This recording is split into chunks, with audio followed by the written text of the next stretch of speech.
Preparemos ahora nuestros corazones, hermanitos, para escuchar la preciosa palabra del Señor. Digamos nuestra declaración de fe que dice: la palabra de Dios contenida en este libro es la verdad que acepto creer, es la enseñanza que me comprometo a seguir y es la esperanza que me atrevo a confesar. Nada me impide recibirla, nadie me evitará que la haga parte de mi vida y por ningún motivo dejaré de proclamarla. Estoy aquí para leerla, oírla y vivirla diariamente. Amén. Adelante, Pastor Elí, háblenos en nombre del Señor. ¡Dios te bendiga! Es una frase que usamos todo el tiempo. Cuando alguien nos pregunta, ¿cómo estás?, algunos responden, ¡bendecido! Pero, ¿de verdad sabemos lo que significa la bendición de Dios? ¿Qué es ser bendecidos de verdad? En el Nuevo Testamento, la palabra griega que se traduce como bienaventurados es makarios. También significa felices, dichosos, afortunados o bendecidos. Pero no es esa felicidad que el mundo persigue. Cuando pensamos en la felicidad, muchos se imaginan un viaje a Hawái, un carro último modelo, placeres, mucho dinero, mucha fama o mucho éxito material. Pero eso no es lo que significa ser bendecido de verdad. Makarios es algo mucho más profundo. En el Sermón del Monte en Mateo 5, Jesús comenzó su enseñanza con una serie de bienaventuranzas que explican lo que es la verdadera felicidad. Jesús nos enseña quiénes son los verdaderos makarios, bienaventurados, dichosos, felices. Esta es una felicidad duradera, no solo una alegría momentánea y pasajera. Es el gozo de saber que somos de Dios y Él es nuestro Padre. En esta serie de sermones estudiaremos esas bienaventuranzas y aprenderemos cómo ser verdaderamente bendecidos, realmente felices, bienaventurados. Aprenderemos a ser makarios, inmunes contra la tristeza. Makarios, inmunes contra la tristeza. Esto es lo que hemos estado estudiando durante las últimas semanas. Makarios, como ustedes saben, que significa bendecidos, bienaventurados. Hoy nos toca la quinta parte y vamos a hablar sobre la bienaventuranza de la misericordia. Bienaventurados los misericordiosos, porque ellos recibirán misericordia. Y titulamos a este mensaje, Ponte los zapatos. Y vamos a hablar de la verdadera misericordia, precisamente. Y miren, la doctrina, digamos, distintiva de la fe cristiana, aquello que es único a la fe cristiana en el pensamiento religioso, es la doctrina de la encarnación. El hecho de que Dios se hizo un ser humano, de que Dios vino a nosotros, de que Dios reveló su carácter, reveló quién es en un ser humano, en Jesucristo de Nazaret. Dios tomó nuestra humanidad, Dios se hizo como uno de nosotros para entendernos, no porque Él necesitara entendernos, Él nos entendía desde antes, pero para que nosotros sepamos que Él nos entiende, para que nosotros le conozcamos y que nosotros entendamos que Él de verdad nos comprende. Dicho en otras palabras, se puso nuestros zapatos, se puso en nuestros zapatos, comprendió nuestra humanidad y nosotros vimos evidentemente que Él está de nuestro lado, que es por nosotros. Y esta idea de ponerse en los zapatos me parece que es algo que todos necesitamos. Todos queremos que los demás se pongan en nuestros zapatos. Entiéndeme, compréndeme, no me juzgues sin pensar, ponte en mis zapatos. Es algo que todos necesitamos que los demás hagan por nosotros. Y es algo que Dios hizo por nosotros. Y es algo que Dios nos invita a que hagamos por los demás. Por eso este mensaje se llama Ponte los zapatos. Ponte en los zapatos de los demás. Tienen esta idea de ponerte en los zapatos de los demás, pero también la idea de ponerte los zapatos y hacer, ve. Entonces tiene esta doble connotación y quiero que entendamos lo que significa la verdadera misericordia, que tiene que ver con ponerte en los zapatos de los demás. Vamos a leer nuestro texto bíblico y encontrar enseñanzas para nuestra vida. Cuando Jesús vio todo aquel gentío, subió al monte y se sentó. Se le acercaron sus discípulos y él se puso a enseñarles diciendo: Felices los de espíritu sencillo, porque suyo es el reino de los cielos. Felices los que están tristes, porque Dios mismo los consolará. Felices los humildes, porque Dios les dará en herencia la tierra. Felices los que desean de todo corazón que se cumpla la voluntad de Dios, porque Dios atenderá su deseo. Felices los misericordiosos, porque Dios tendrá misericordia de ellos.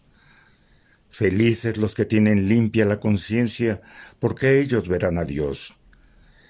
Felices los que trabajan en favor de la paz, porque Dios los llamará hijos suyos.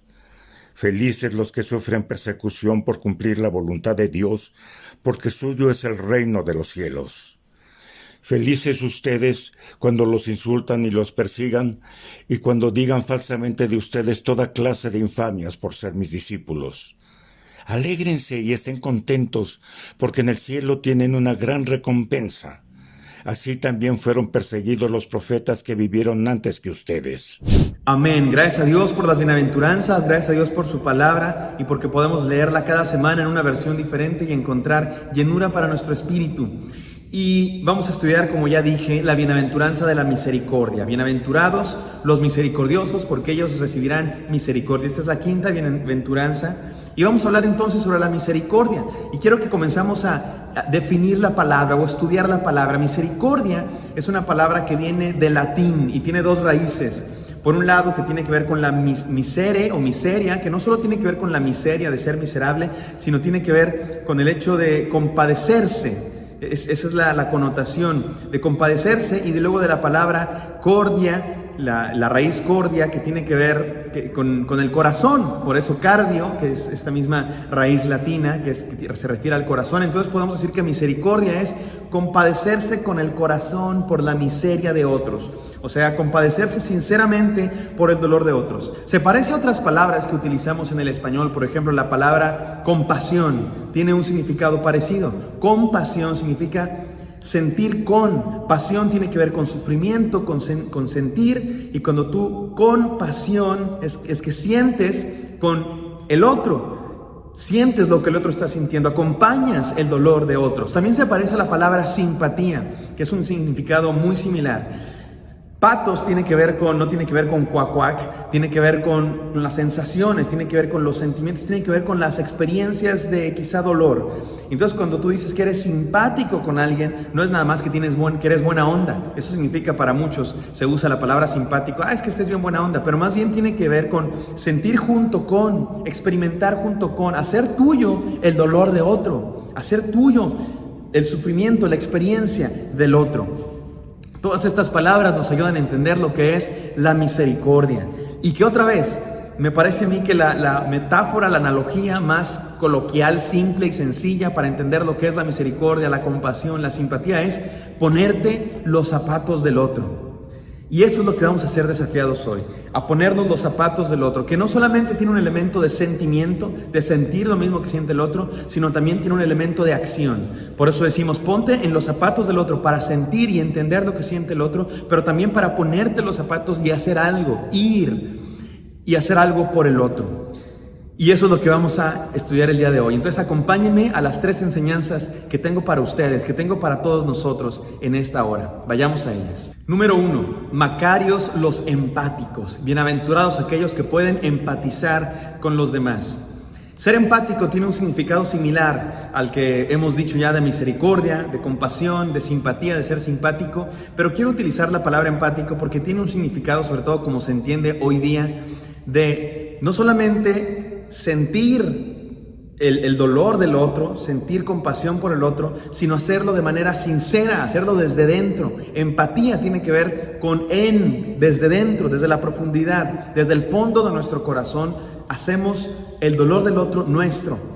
Y por eso vamos a hablar de la verdadera misericordia. La verdadera misericordia es ser empático, no solamente de dientes para afuera, sino desde lo profundo de nuestro ser. Y esto es lo que Dios es, esto es lo que Dios hace. La palabra de Dios dice que Dios es misericordioso un montón de veces. Y la palabra misericordia o la palabra amor es una de las características principales de Dios. Yo podía aquí hablar varios sermones, varias series de sermones acerca de la misericordia de Dios, que dice que son nuevas cada mañana, se renuevan todo el tiempo las misericordias de Dios, que dice que es lento para la ira, pero pronto en misericordia. Pero creo que el mejor ejemplo de la misericordia de Dios, el mejor ejemplo, sin lugar a dudas, es Jesucristo viniendo, encarnándose en nuestro mundo, en nuestra condición humana y muriendo por nosotros. Ese es el mejor ejemplo de la misericordia de Dios, porque es literalmente ponerse en nuestros zapatos. Literalmente Dios tomó nuestra humanidad y se hizo carne, el Verbo se hizo carne. Y miren cómo dice la palabra de Dios en Hebreos 2:17. Por lo cual Jesús debía ser en todo semejante a sus hermanos, para venir a ser misericordioso y fiel sumo sacerdote en lo que a Dios refiere, para expiar los pecados del pueblo. Jesucristo vino a morir por nuestros pecados, a salvarnos, a redimirnos y así demostrar que es misericordioso, poniéndose en nuestros zapatos, y nos desafía a hacer lo mismo. Nos desafía a que nosotros también seamos misericordiosos con otros. Si somos hijos de Dios, si tenemos el ADN de nuestro Padre Celestial, nos parecemos a nuestro Dios. Por lo tanto, seamos misericordiosos. Y entonces quiero que entendamos algunas cosas de lo que no es la misericordia, de lo que no es la empatía. Número 1, no es tener lástima por otros, es ponerse en sus zapatos. Ser misericordioso, tener empatía, no es decir, ay, pobrecito, ay, no, pobrecito, ay, qué triste, cuánto sufren aquellos. No solamente tener sentimientos, no solamente sentir mucho, es ponerse en los zapatos del otro. No tiene que ver con lástima, tiene que ver con de verdad entender lo que están pasando, tratar de comprender lo que están pasando los demás.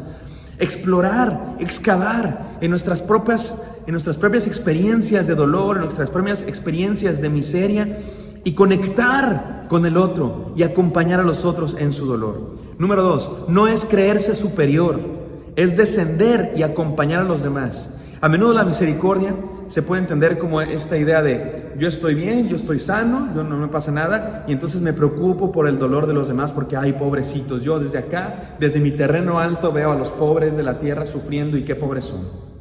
El día de hoy existe mucho este mal, sobre todo entre los artistas, entre la gente pues privilegiada y de clases acomodadas, este mal de creerse misericordiosos porque dan una pequeña aportación, porque se toman una cierta foto, porque van a no sé qué barrio y se sienten realizados y sienten que están haciendo la gran acción del día y suben a sus redes sociales foto, aquí estoy con una persona en necesidad y miren qué bueno soy y yo soy rico, yo tengo todo, pero desciendo con los pobres de la tierra para mostrar qué bueno soy. Y está esta actitud de soberbia y claro, tienes que impresionar a todo el mundo mostrando qué bueno eres. Bueno, eso no es misericordia, porque no tiene que ver con creerse superior, tiene que ver con acompañar, tiene que ver con de verdad encarnarte en la situación del demás, no solamente ir un segundo para tomarte una foto y subirla a tus redes sociales. Es de verdad acompañar a los demás en su camino de dolor. Y por último, no es solo sentir, es actuar. En resumen, no es solamente tener sentimientos. Sí, incluye por supuesto sentir algo por el dolor del otro, pero es hacer algo. No es solamente aventar una cuerda al otro para que salga del pozo, es bajar al pozo con el otro y estar con él y salir juntos. Misericordia no es decirle cómo salir del pozo, es bajar con el otro y salimos juntos de esta. Tiene que ver, mis queridos hermanos, en resumen, con estar dispuesto a perder tu comodidad por alguien, a hacerte vulnerable, a salir de tu zona de confort. Si no sales de tu zona de confort, si no te haces vulnerable, si no pierdes comodidad, no es misericordia, no es empatía. Implica hacerte vulnerable a ti mismo. Y saben que el mejor ejemplo en la historia humana, quiero decir, o en la historia reciente, uno de los mejores ejemplos que yo puedo encontrar de la verdadera empatía, misericordia, son todos aquellos hombres y mujeres que en la Segunda Guerra Mundial dieron su vida, literalmente pusieron en riesgo su vida por salvar a personas en peligro, específicamente y sobre todo en mayor medida a judíos. Ustedes saben que en la Segunda Guerra Mundial los nazis andaban persiguiendo judíos para ponerlos en campos de concentración o para matarlos simplemente. Y hubo personas que arriesgaron su vida. Esto es empatía, esto es misericordia. Arriesgaron su vida, no desde su comodidad, no desde su terreno alto, no, arriesgaron su vida por salvar judíos y los escondían en sus casas y mentían por ellos y les buscaban comida. Y hay un montón de ejemplos. Puedo hablarles de Corrie ten Boom, una holandesa y que toda su familia estuvieron escondiendo judíos en su casa por varios años. Puedo hablarles de André Trocmé, un pastor protestante en Francia que escondía judíos, no solo él, sino toda su iglesia, y exhortaba a su iglesia a que desobedecieran las leyes para salvar la vida de personas. Les puedo hablar de Oskar Schindler, aquel famoso de la película, que es una historia de la vida real, que dio empleo a un montón de judíos en su compañía, en su industria, y después hizo muchas cosas para salvarles la vida. Puedo hablarles también de un mexicano. ¿Saben ustedes que hubo un mexicano que salvó la vida de muchos judíos en la Segunda Guerra Mundial? Se llamaba Gilberto Bosques. Gilberto Bosques lo mandaron como cónsul a Francia, como embajador, como representante de México, del gobierno mexicano en Francia, a París, en 1939, precisamente el mismo año que comenzó la Segunda Guerra Mundial. Así que le tocó vivir todo esto. Lo expulsaron de París cuando París fue tomada por los alemanes, y él estuvo como cónsul mexicano en la Francia de Vichy, la Francia del Sur, que era un estado títere de los alemanes, aliados de los alemanes porque los habían conquistado. Y entonces él se dedicó a ayudar a judíos a tener pasaportes mexicanos o a encontrar la manera fácil de llegar a México. Muchos judíos llegaron a México gracias a Gilberto Bosques, que arriesgó su vida. Y de hecho, cuando México le declaró la guerra a Alemania, porque saben ustedes que México entró a la guerra en 1942, me parece, el Escuadrón 201 no es nada más una estación del metro, era de verdad un escuadrón heroico que fue a pelear allá en la Segunda Guerra Mundial de mexicanos. Y cuando entraron a la guerra, obviamente Gilberto Bosques empezó a ser perseguido también como mexicano, tuvo que huir y seguía ayudando judíos. Finalmente lo arrestaron a él y su familia y estuvieron presos. Y cuando acabó la guerra, afortunadamente no perdieron la vida, regresaron a México, y aquí en México los recibieron como héroes, por supuesto los mexicanos, pero también la comunidad judía de México y muchos de los judíos que habían sido, por supuesto, pues rescatados por él. Así es que tenemos un mexicano en la historia de esta gran historia de compasión, de misericordia, de empatía, de arriesgar tu vida para salvar a otros que corren peligro. Y sin lugar a dudas, el mejor ejemplo es Jesucristo, que literalmente dio su vida, no solo la puso en riesgo, sino que la dio para salvar a muchos. Por eso, mis queridos, bienaventurados aquellos que se ponen en los zapatos de otros, que se hacen vulnerables y salen de su zona de confort para hacer algo por los demás. Número 2, Macarios los compasivos. Macarios los que tienen compasión de otros, bienaventurados. Miren, hermanos, Jesucristo dijo, y esto me parece profundamente importante, Jesucristo dijo que cuando hacemos algo por ayudar a la gente en necesidad, lo estamos haciendo a Jesucristo mismo. Es como si lo estuviéramos haciendo a nuestro propio Señor. Esto está en Mateo 25:40. De cierto os digo que en cuanto lo hicisteis a uno de estos mis hermanos más pequeños, a mí lo hiciste. Cuando ayudamos a alguien en necesidad, es como si estuviéramos ayudando al propio Señor Jesucristo, porque Él vino a encarnarse en la humanidad para llevar sobre Él las necesidades de los seres humanos. Jesucristo está hablando aquí acerca de dar de comer al necesitado, de dar de vestir al que no tiene vestido, de visitar y atender al huérfano, a la viuda, al que está en problemas. Porque ser misericordioso tiene que ver con actuar. Ya dijimos y enfatizamos eso. No es solamente sentir, sino es actuar. Así es que ahora permítanme darles algunos ejemplos de lo que es ser misericordioso, muy prácticos. Quiero darles 5 ejemplos prácticos de cómo podemos ser misericordiosos. Este es un desafío, una tarea para hacer. Número 1, perdón para el que ha ofendido. Ser misericordioso tiene que ver con perdonar fácilmente aquellos que han hecho algo contra nosotros. En vez de exigir venganza, como es natural para los seres humanos, el misericordioso ofrece compasión, ofrece perdón, se pone en los zapatos del otro y ofrece perdón. Número 2, ayuda al necesitado. Tan sencillo como saciar las necesidades de otros. Una comida, un aventón, una oferta de trabajo, una ofrenda económica, un vaso de agua, un vaso de leche, una palabra de amor. Eso es compasión y misericordia y empatía, ayudar al necesitado. Número 3, paciencia para el inmaduro, tolerancia. Cuando nos ponemos en los zapatos de los demás, podemos comprenderlos. Cuando no nos ponemos en los zapatos de los demás, somos súper desesperados. Ándale, ¿por qué no avanzas? O alguien que tiene una mala cara, ay, qué grosero, ¿por qué está tan enojón? Y si nos ponemos en los zapatos de los demás, a lo mejor tuvo un mal día, a lo mejor viene de escuchar una tragedia, yo qué sé. Paciencia para el inmaduro, paciencia para el que quizá no se comporta como nosotros pensamos que debería comportarse todo el mundo. Eso es lo que hacen los misericordiosos. Número 4, consolación para el afligido. Algo tan sencillo como un oído para escuchar, una palabra de ánimo, un abrazo, una caricia, una palabra de afirmación. Qué bien lo hiciste. En vez de estar todo el tiempo criticando, en vez de estar todo el tiempo pensando en lo que hacen los demás mal, podemos consolar al afligido, escuchar, afirmar, alabar, a aquellos que necesitan escuchar una palabra de aliento. Y por último, liberación para el oprimido. Liberación, esto es quizá lo que podemos hacer como comunidad. Y de esto hablamos el domingo pasado, ¿se acuerdan cuando hablamos de la justicia? Esto es lo que hacen las comunidades cristianas. Liberan a los que están en opresión económica, en opresión de discriminación por cualquier otro motivo. Las comunidades cristianas son comunidades que han recibido la palabra de Dios, que han sido transformados, los individuos han sido transformados, han nacido de nuevo y construyen comunidades donde se vive diferente, donde no hay opresión, donde no hay discriminación, donde predicamos una historia diferente a la que predica el mundo.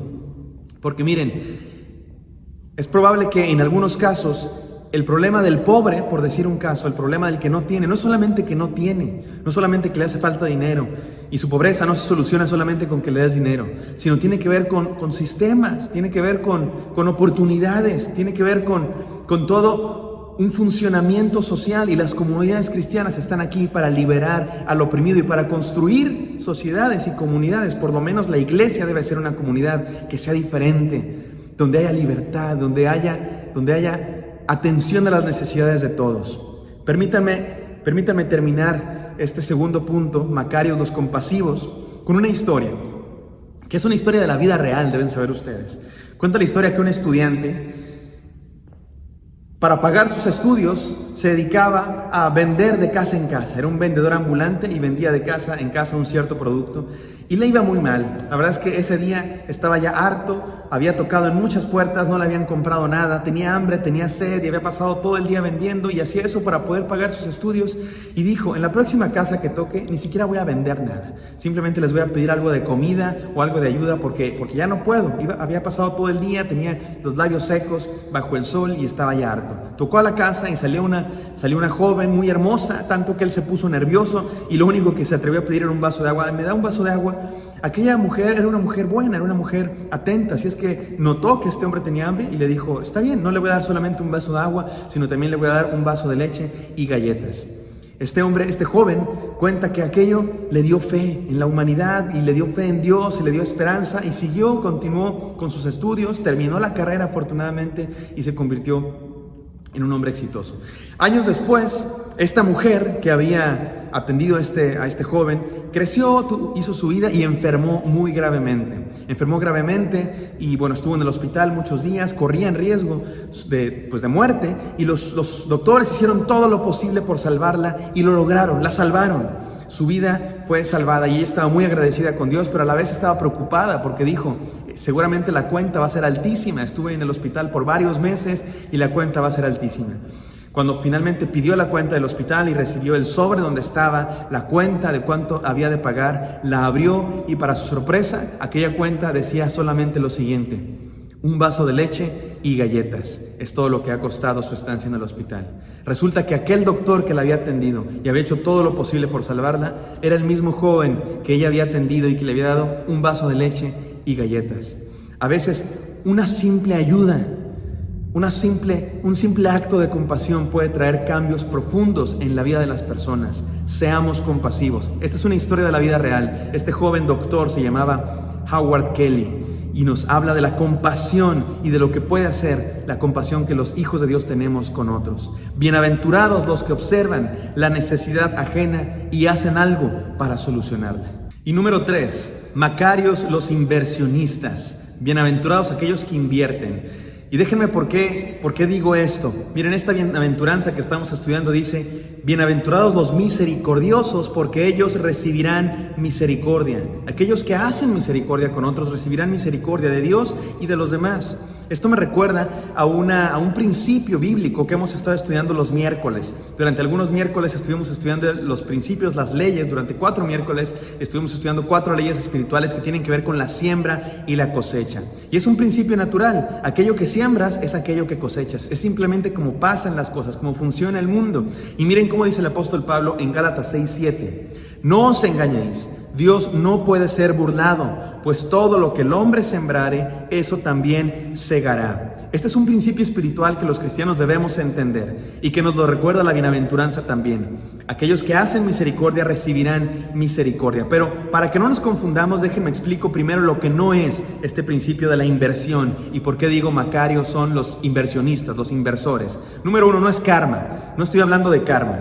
No se trata de esta idea pagana de que todo lo que hace se devuelve y de que hay una especie de ley universal que está funcionando para acomodar todo y equilibrar todo. No estoy hablando de eso, no me malentiendan. Número dos, no estoy hablando de salvación por obras. No estoy diciendo que se van a salvar aquellos que hacen buenas obras y que si tú te portas bien, entonces Dios te va a salvar y vas a entrar al cielo, pero que si te portas mal vas a ir al infierno o si te portas más o menos al purgatorio. No estoy hablando de eso. Eso no es bíblico, no es cristiano, no es lo que predicamos aquí. Y número tres, tampoco estoy hablando de una ley científica. No estoy hablando de una ley exacta que se cumple así como científicamente. No es una ley física, es simplemente una ley bíblica, una ley espiritual. Y además, hay leyes superiores a esta. Quiero que eso quede muy claro, porque la salvación es por gracia únicamente. Y la ley de la gracia es una ley superior. Este es un principio, el principio de la inversión, de la siembra y la cosecha, es un principio que existe y que se cumple muy a menudo. Pero hay un principio superior y no nos confundamos, este es mucho mayor, el principio de la gracia. Y a veces funciona el principio de la gracia y es un principio mayor. Y lo digo esto con este ejemplo que quiero contarles. Imagínense un avión que vuela por los aires. No es normal que un objeto pesadísimo ande por los aires volando. Hay una ley que es la ley de la gravedad, que dice que las cosas son atraídas y que deben caerse. Entonces, cuando el avión vuela, ¿cómo le hace? ¿Rompe la ley de la gravedad? ¿Viola la ley de la gravedad? No, la ley de la gravedad sigue existiendo, pero se aplican leyes superiores que hacen posible que este avión vuele. Y hay ciertas cosas que permiten físicamente, sin violar la ley, que los aviones vuelen. Es algo similar a la ley de la gracia. La ley de la gracia es una ley superior, es una ley más grande que a veces se aplica. Pero hoy quiero hablar sobre este principio de la siembra y la cosecha, el principio de la inversión. Es más bien, digámoslo así, un principio para vivir con sabiduría, un principio para ser felices. Porque hemos dicho que qué felices son los inversionistas, aquellos que son sabios y saben invertir en la vida de los demás. Y no lo hacemos, no me malentiendan tampoco, no es por conveniencia, no es que hacemos las cosas para que nos den, eso sería conveniencia y eso no tiene nada que ver con este principio que estoy hablando. Estoy hablando más bien de un principio de sabiduría, de hacer lo correcto, de vivir bien. Y es que en la Biblia está presente, ya lo leímos ahora en Gálatas, y por la Biblia hay un montón de ejemplos donde se habla, por ejemplo, que hay una relación directamente proporcional entre perdonar y recibir perdón. Jesús lo dijo y lo vamos a estudiar más adelante, y el apóstol Pablo lo dijo, que para poder ser perdonados por Dios también hay que perdonar nosotros. Y repito, no estoy hablando de salvación por obras, estoy hablando de un principio espiritual, de que aquello que siembras es aquello que cosechas. Y déjenme lo ilustro con la siguiente historia. Es una historia ficticia, completamente ficticia, por favor, no me malentiendan, no piensen que así es el cielo, porque es una historia que habla del cielo. Resulta que una viejecita murió y llegó al cielo. Y pues ahí llegó y se encontró con que había una fila enorme de personas y estaba formada, pero le explicaron pues, que no hay problema, es la eternidad y aunque sea una fila enorme, en el cielo el tiempo no cuenta, entonces hay paciencia. Y vio que la gente pasaba en sus vehículos, estaba en el cielo y la gente pasaba en carros, algunos pasaban en carros compactos, otros en carros último modelo, y le explicó el ángel que esa fila enorme era para recibir el vehículo que ibas a manejar por el resto de la eternidad. Y ella dijo, pues qué padre, a mí me gustaría recibir un carro pues grandísimo, último modelo. Y le explicaron, bueno, resulta que te dan un carro dependiendo de cuánto dinero ofrendaste en vida. Y ella se emocionó porque dijo, yo era muy rica, era una señora muy rica, acaudalada, que había dado mucho dinero. Y entonces estaba emocionada por el carrazo que le iban a dar cuando finalmente llegara su turno. Finalmente llegó al mostrador y le dieron su carro, le dieron un bochito. Un carro escarabajo, y ella se enojó, ¿cómo es posible? Si yo he dado mucho dinero, debe haber un error. Y el ángel le explicó, no, mire señora, lo que pasa es que no es de acuerdo a la cantidad de dinero que usted dio, sino de acuerdo a la proporción en comparación a lo que Dios le dio a usted. Y usted sí dio mucho, pero en comparación a lo que usted tenía, la verdad es que no era tanto, así es que por eso le toca un bochito. Y estuvo la señora enojada, y andaba muy enojada, siempre con su cara de amargada, y andaba ahí manejando su bochito.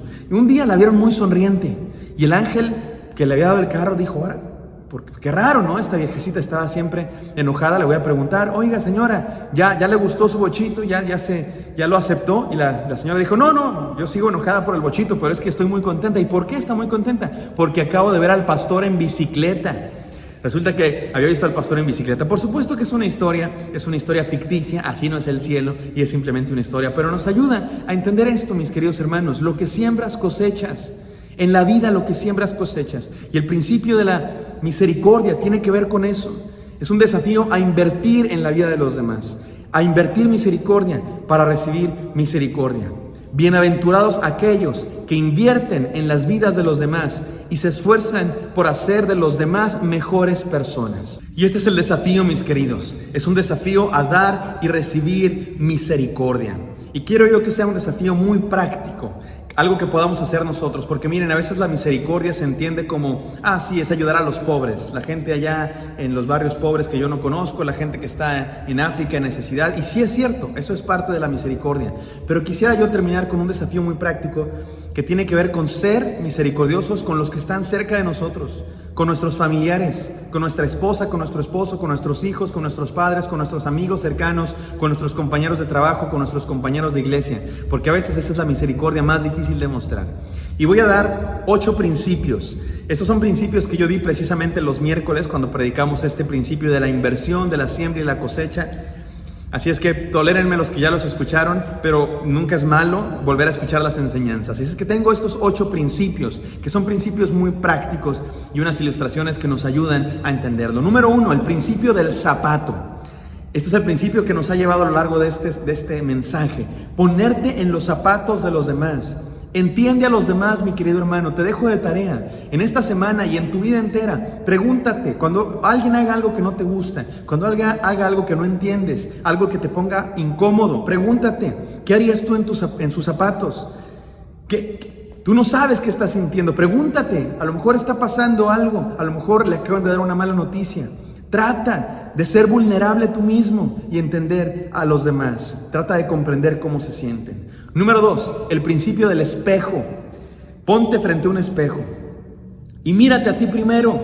Antes de juzgar a los demás, antes de criticar a los demás, antes de enojarte a los demás, pregúntate, ¿qué hiciste tú? ¿Qué hiciste tú para que esa situación no pasara? ¿Qué hiciste tú para que esa situación sí pasara? ¿Qué podrías hacer tú para mejorar esta situación? ¿Qué estás haciendo mal tú en esta relación, en este problema? Mírate a ti primero, obsérvate a ti primero y ve. A lo mejor tienes algo de culpa y con sinceridad acepta la responsabilidad. Número 3, el principio del eco. El principio del eco. Todos sabemos lo que es el eco, ¿verdad? Cuenta una historia que un día un joven estaba con su maestro el sabio y estaban en un acantilado y el joven empezó a gritar ¡hola! Y le contestaba el eco ¡hola! Y le dice el joven al sabio, sabio, ahí hay una persona. Y me dijo hola. Y dice aquel joven, pues respóndele, ¿cómo estás? Y el eco responde, ¿cómo estás? Y el joven se enoja, maestro sabio, me está remedando el que está allá. Respóndele.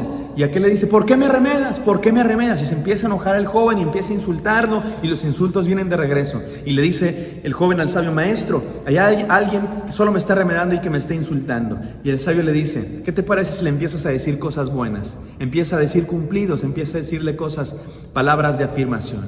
Va el joven y le dice, qué listo eres, qué guapo estás, me caes muy bien. Y empezó a recibir esas mismas cosas de regreso. El joven le dice a su maestro, maestro, aquel joven ya cambió, aquel hombre ya cambió y ahora me dice cosas buenas. Todos entendemos lo que pasa. Este principio del eco es el principio de trata a los demás como quieres ser tratados, porque cosechamos lo que sembramos, porque a menudo la forma en que tratamos a los demás es como ellos nos responden a nosotros también. Número 4, el principio de la plastilina. Este principio me gusta mucho, el principio de la plastilina. Con la plastilina tú moldeas y le vas dando formas. Mi hermano es buenísimo para hacer cosas padrísimas así con plastilina. Y un día me hizo una tarea y era toda la arca de Noé. Hizo todos los animales con plastilina, maravilloso, padrísimo. Yo lo único que sé es bolitas y palitos, pero él hace animales hermosos. Y este principio de la plastilina nos dice que con nuestras acciones formamos a los demás, moldeamos a los demás. Déjame te cuento otra historia. Dice que una familia se tuvo que mudar del pueblo donde vivían para llegar a un nuevo pueblo. Y cuando venían llegando a ese nuevo pueblo, le preguntaron a las personas que estaban ahí a la entrada del pueblo, oigan, cuéntenos, ¿cómo son las personas de este pueblo al que nos vamos a mudar ahora? Y ese viejecito que estaba ya a la entrada del pueblo les dijo, bueno, cuéntenme ustedes, ¿cómo eran las personas del pueblo donde vienen? Bueno, las personas del pueblo donde nosotros veníamos eran personas terribles. Eran gente chismosa, eran gente mala onda, eran malos vecinos. Y aquel viejecito les dice, bueno, ¿saben qué? La gente en este pueblo es exactamente igual. Y entonces las personas que se estaban mudando, bueno, dicen, ni modo, nos tocó ir, así es la gente en todos lados, ¿verdad? Mala. Al poco tiempo llegó otra familia y le preguntó lo mismo a ese viejecito. Señor viejecito, nos venimos mudando de otro pueblo y venimos llegando a vivir a este nuevo pueblo. Díganos, ¿cómo es la gente de este pueblo? Aquel viejecito les respondió lo mismo. Bueno, cuéntenme, ¿cómo es la gente del pueblo donde ustedes vienen? Aquella familia le respondió al viejito, bueno, la gente del pueblo donde veníamos era gente buena, era gente maravillosa, amigos hicimos. La verdad es que ni nos queríamos mudar, pero nos tuvimos que mudar pues porque cuestiones de trabajo, ¿cierto? Y entonces el viejecito les dijo, bueno, la gente en este pueblo es exactamente igual, es buena, es amable y van a ser ustedes amistades. Resulta que aquel viejecito pensaba que la gente era tanto buena como mala. No, lo que pasa es que entendía el principio de la plastilina, que la gente responde y la gente es de acuerdo a cómo la tratamos nosotros. Se parece al principio del eco, el principio de la plastilina, pero este va más allá, porque significa que tú tienes cierta influencia sobre los demás. Aquello que tú haces influye en los demás. Te digo, hermana, esposa, hermano, esposo, hijos, padres. Tú piensas que tu hijo, piensas que tu padre, tu esposa, tu esposo no es lo que debería ser. Es más grosero que como tú quisieras, es más flojo que como tú quisieras, no es tan trabajador, no es tan atento, no es tan cariñoso, no es tan responsable que como tú quisieras. Bueno, te digo algo, tú tienes cierta influencia sobre él, sobre ella. Y si te la pasas toda la vida reclamando, es que ¿por qué no eres así? Es que ¿por qué eres tan flojo? Es que ¿por qué eres tan irresponsable? ¿Sabes qué estás haciendo? Estás moldeándolo para que sea más flojo, más irresponsable y para que siga siendo así. Te reto, te desafío.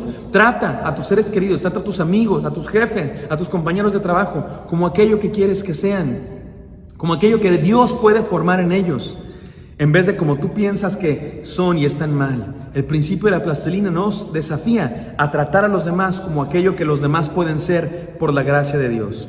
Número 5, el principio de la planta. El principio de la planta. Cuando prediqué este sermón el miércoles, cuando prediqué estos principios el miércoles, yo les decía que yo no creo esto que dicen las viejecitas, que si tú le hablas a una planta, crece más sana y más fuerte. Que es bueno hablarles a las plantas y decirles cosas bonitas a las plantas. Yo no me la creía. Ya medio me convencieron algunos de ustedes con sus argumentos. Y bueno, tiene algo de sentido, ¿no? Son seres vivos que reaccionan al estímulo externo. Y no sé si en plantas es verdad o no, usted me puede decir en los comentarios, pero lo que sí sé es que en los seres humanos es completamente verdad. Decía mi abuelita que está en la presencia del Señor, ella tenía esta frase, decía muchas frases, pero ella tenía esta: más se consigue con miel que con hiel. Más se consigue hablando bien que hablando mal, por supuesto. ¿Cómo te ganas a las personas? Hablándoles bien. ¿Cómo te ganas a la gente? Tratándoles bien. Invirtamos. Por eso dijimos Macarios los inversionistas, porque invirtamos en nuestras relaciones, afirmemos en vez de criticar, alabemos en vez de reclamar. Este es el principio de la planta. Número 6, el principio del banco. Este principio es de mis favoritos, el principio del banco. Básicamente este principio tiene que ver con que para retirar tienes que haber depositado primero. En un banco, cuando tú quieres sacar dinero, obviamente primero tienes que haber puesto dinero en tu cuenta. No puedes sacar lo que no tienes porque te quedas en números rojos. En las relaciones funciona exactamente igual, mis queridos hermanos. Ahora, no estoy hablando de conveniencia y no estoy hablando de tratar a nuestras relaciones como una transacción monetaria. Estoy hablando de ser sabios e invertir en nuestras relaciones.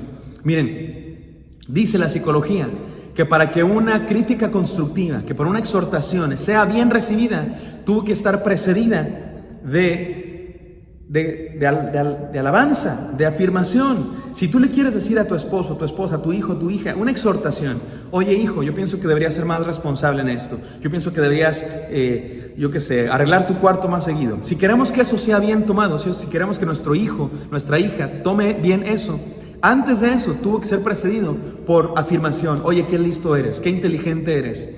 Y no solamente en el minuto exactamente anterior, sino en la vida, en tu relación con esa persona, que esté llena de afirmación. Te amo, te hago cosas por ti, estoy orgulloso de ti, me gusta cómo eres, me gusta esto que haces, te afirmo.